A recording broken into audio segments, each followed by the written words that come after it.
संवाद की श्रृंखला में अगला प्रश्न आदरणीय सतीश महाना सर से है।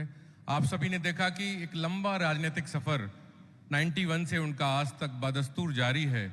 तो इस दौर में मैं उनसे जानना चाहता हूं और हमारे सारे युवा जानना चाहते हैं कि उन्होंने राजनीतिक जीवन में कौन सा सबसे ज्यादा प्रेरणादायक भाषण चुना जिसने उनको प्रभावित किया और राजनीति में आगे बढ़ने के लिए प्रेरित किया। महाना सर। धन्यवाद। मेरे लिए बहुत महत्वपूर्ण विषय है कि 1991 से लेकर आज तक सार्वजनिक और राजनीतिक जीवन में काम करने का अवसर मिला। अभी मैंने अपने उद्बोधन में इस बात को कहा था कि हमारे को एक जनता के साथ कनेक्ट बनाना पड़ेगा। मैं स्पीकर बनने के बाद मैंने अपनी असेंबली को इतना बड़ा ग्रैंड्योर दिया कि now I think that it is one of the best assemblies in the country now. तो some people asked me कि यार ये बहुत बढ़िया बिल्डिंग बना रहे हो, लोग बिल्डिंग देखने आते हैं क्या? तो मैंने कहा नहीं है, बिल्डिंग के बहाने लेजिस्लेशन के बारे में हम उनसे बातचीत कर सकें। This is the main thing. सबसे बड़ी बात यह है कि जनता जिसको विश्वास के साथ अपना प्रतिनिधि चुनती है, उसकी जिम्मेवारी अपने लिए काम करने की नहीं है। He is not there because of his or her personal interests. He is there to look after the interests of the people, those who have elected you, those who have put you on that chair to be there. तो उस chair के ऊपर जहां पर आप हैं, वहां पर बैठने के लिए जो लोग उसके पीछे प्रेरक हैं, जो लोग महत्वपूर्ण हैं, तो वो सबसे महत्वपूर्ण लोग होते हैं। तो somebody asked me कि आप थोड़े शॉर्ट में, जैसे आपने बोला कि एक लाइन बताओ कि कैसे किया जाता है। तो मैं बोलता हूं कि you have to be answerable, और आपकी जो कमिटमेंट है, आपकी जो लायबिलिटी वो बनती है, जब जवाबदेही बनती है, वो जनता के बेटे। तो फर्स्ट थिंग कि you must be loyal to the party which has been who has decided to propose you as a candidate and fielded you as a candidate within the people. पहली जिम्मेवारी आपकी पार्टी के प्रति बनती है। दूसरा महत्वपूर्ण बात,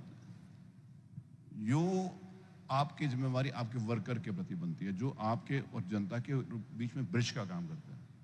और तीसरी जिम्मेवारी, you have to be loyal to the people of your constituency, whether they have voted you or not voted you.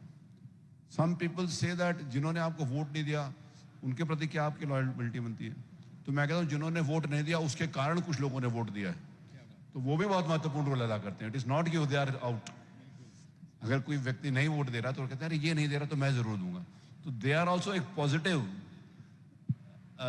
People to be there behind the scene, to be there where you are. तो इसीलिए आप जीतने के बाद आपकी जो जिम्मेवारी है वो अक्रॉस पार्टी लाइन पूरी क्षेत्र की जनता के लिए है। एक बात मैं इस बात को कह वो करूंगा कि किसी ने कहा कि एक ऑपोजिशन के मेरे मित्र ने बोला कि ये बीजेपी के एमएलए हैं। तो मैंने कहा इस कॉन्स्टिट्यूएंसी में तुम्हारा कौन है? एमएलए तो मैं तुम्हारा भी हूं। अनफॉर्चुनेटली जिस कैंडिडेट को तुमने सपोर्ट किया होगा, ही मस्ट हैव लॉस्ट, वो हार गया। तो इसका ये मतलब नहीं है कि वो तुम्हारा एमएलए तो आज मैं हूं, पर यदि एमएलए मैं हूं आज, तो मेरी जिम्मेवारी आपके प्रति भी उतनी है, जिन्होंने मुझे वोट दिया तो उनके प्रति भी उतनी है।